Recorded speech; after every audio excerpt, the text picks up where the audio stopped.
देवर भाभी की शादी। रमाकांत और सावित्री जी के दो बेटे थे। बड़े बेटे का नाम था सुदीप और छोटे बेटे का नाम था अंशुल। सुदीप की शादी हो चुकी थी और उसकी पत्नी का नाम था अनन्या।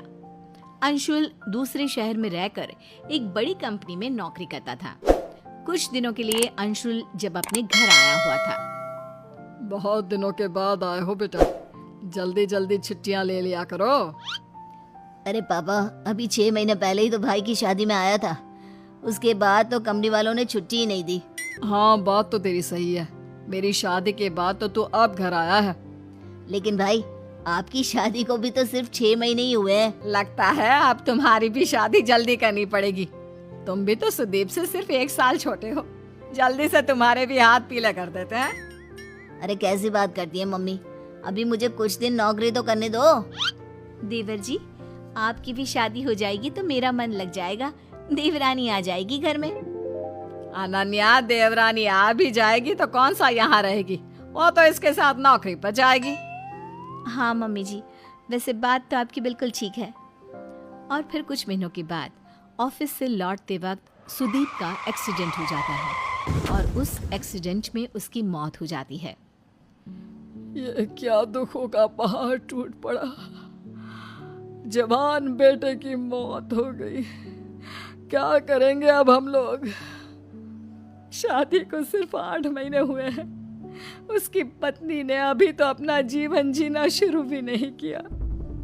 मम्मी जी, पापा जी, मेरा क्या होगा? मेरी तो जिंदगी खराब हो गई। मैंने कभी सोचा भी नहीं था सुदीप मुझे इतना जल्दी छोड़कर चले जाएंगे। अरे बहू, सोचा तो किसी ने भी नहीं था। हम तुम्हारा दुख समझते हैं बेटा, लेकिन भगवान की मर्जी के आगे हम कुछ नहीं कर सकते। कितना अच्छा बेटा था मेरा। मैंने किसी का क्या बिगाड़ा था जो वो मुझे ऐसे छोड़कर चला गया। जब आखिरी बार भाई से मिला था तो सोचा भी नहीं था कि ये मेरी उनसे आखिरी मुलाकात होगी। इतने खुश थे भैया, मेरी शादी की बातें कर रहे थे। पूरा परिवार कुछ दिन इसी तरह दुखी रहता है।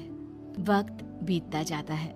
सावित्री और रमाकांत जी महसूस करते हैं कि अनन्या काफी अकेली और दुखी रहने लगी थी। सावित्री, हमारी बहू की अभी उम्र ही क्या है, सिर्फ 25 साल, और उसके चेहरे की उदासी देखो।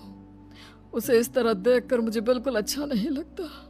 आप ठीक कहते हैं, अनन्या बहुत रोती है और उसका अकेलापन मुझसे भी नहीं देखा जाता। एक बात कहूं सावित्री, क्या हमें अपनी बहू की दूसरी शादी करवा देनी चाहिए? अरे लेकिन समाज वाले क्या कहेंगे कि हम अपनी विधवा बहू की शादी करवा रहे हैं।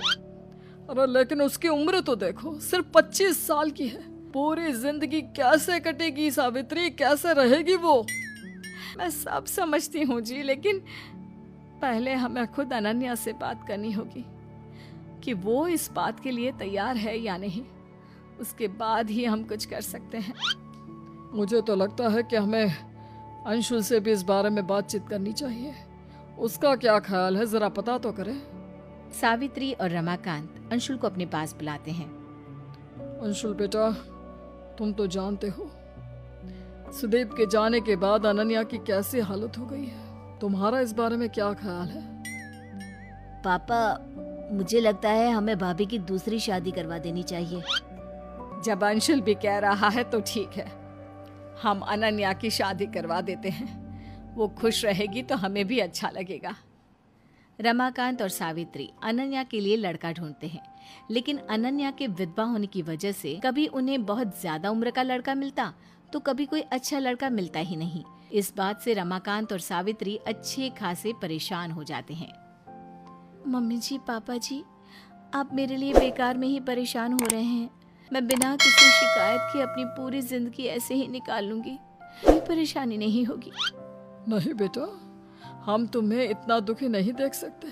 हमारा बेटा तो चला गया और अब तुम्हारी पूरी जिंदगी ऐसे ही खराब हो गई तो हम अपने आप को माफ नहीं कर पाएंगे। देखो अनन्या, तुम कहने को हमारी बहू हो, लेकिन इस घर की सदस्य हो और इस नाते तुम्हारी खुशियों का ख्याल रखना हमारी जिम्मेदारी है। मम्मी जी, पापा जी,